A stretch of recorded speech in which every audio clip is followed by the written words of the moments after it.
this afternoon with Andrea Tenenti, who's the spokesman for the United Nations interim force in Lebanon. For an interim force, it's been here an awfully long while. It's been here 46 years. And it's had a sort of series of mandates. Its mandate is formally renewed, but then it's also had to respond to different events and different Security Council resolutions over that time, which means it's quite an organic thing which has grown up here in Lebanon. How do you view the challenges of UNIFIL at the moment? Well, as you said, interim somehow is a strange concept, especially in the Middle East, where things are way more complicated in terms of sorting out and an implementation of the mandate. There are a lot of sensitivities.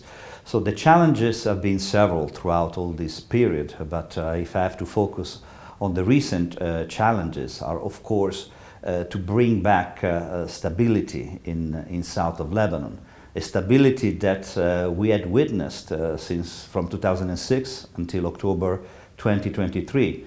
A lot of work was done in close coordination with the parties, in close coordination with the Lebanese army. A lot of work was done along the blue line to try to visibly mark the blue line. We had a monthly meeting of tripartite, the most important confidence building mechanism within Lebanese army and IDF, almost monthly.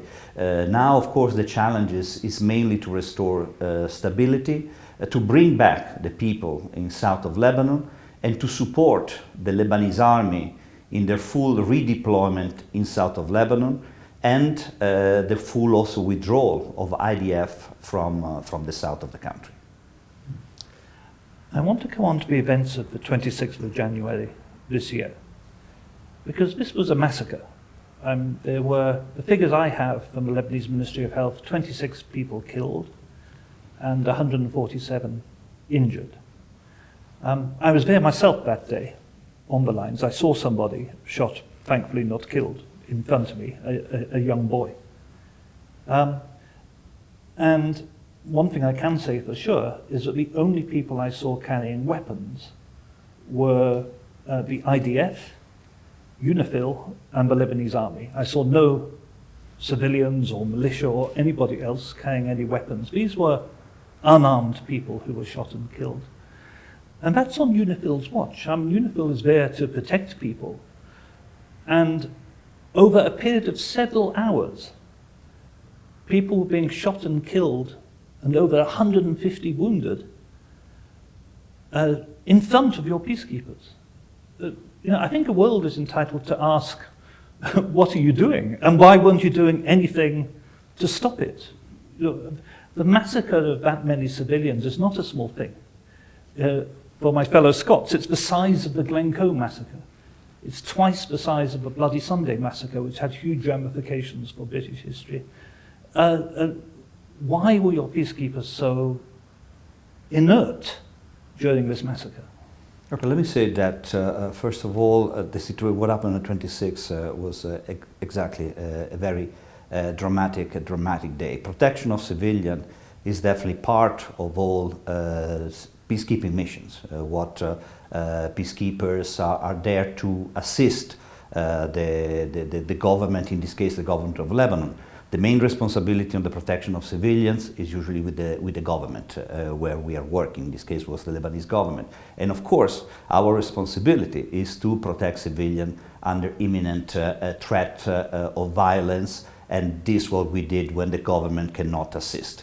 So on that particular day, on the 26th of January, we were requested by the Lebanese army, by the Lebanese government, to assist the Lebanese army in that regard. Of course, the limitation of the mandate, that we cannot control the crowd, that is with the Lebanese authorities. So we have been present in different locations, but what it's not said during the day, that definitely 36 people were killed, a large number of people were injured.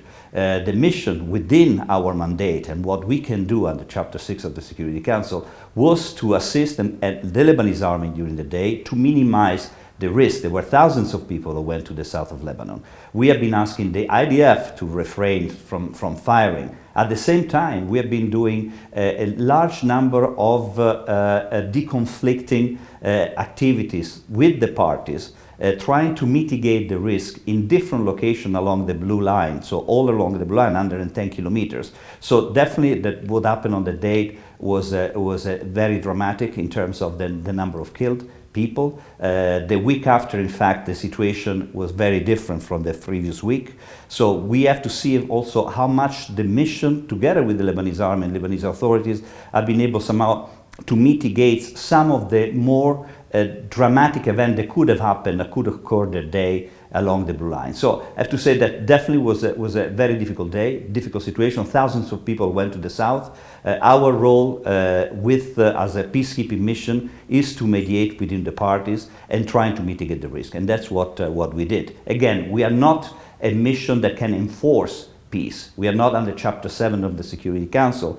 We are under Chapter 6. So what would be the responsibility of the mission? We are not going to use weapons to shoot at the parties, one or the others. We will become part of the conflict in the case. Our role is to mitigate, is to negotiate, is to try to find solutions, and that was done on the day. Despite all the advisories and directories that we also sent to the population through the Lebanese army on preventing people to go to specific areas. So this was done throughout the day and was done the days after, was done the week after and the following week. In fact, the following weeks, actually, the mitigation of some of this situation has been happening, and the situation was basically less violent the following weeks. Let me come to that question of what your mandate is, because the UNIFIL put out like an exculpatory statement afterwards saying, well, it's not our fault, it's not part of our mandate to manage the crowd. But what your mandate is, in 1701, it says that UNIFIL will extend its assistance to civilian populations and the voluntary and safe return of displaced persons. Mm-hmm. So the voluntary and safe return of displaced persons is part of your mandate directly. It's not your mandate to stop them going or tell them not to go. And it's not your mandate to let them be shot when they go. So, and I'm not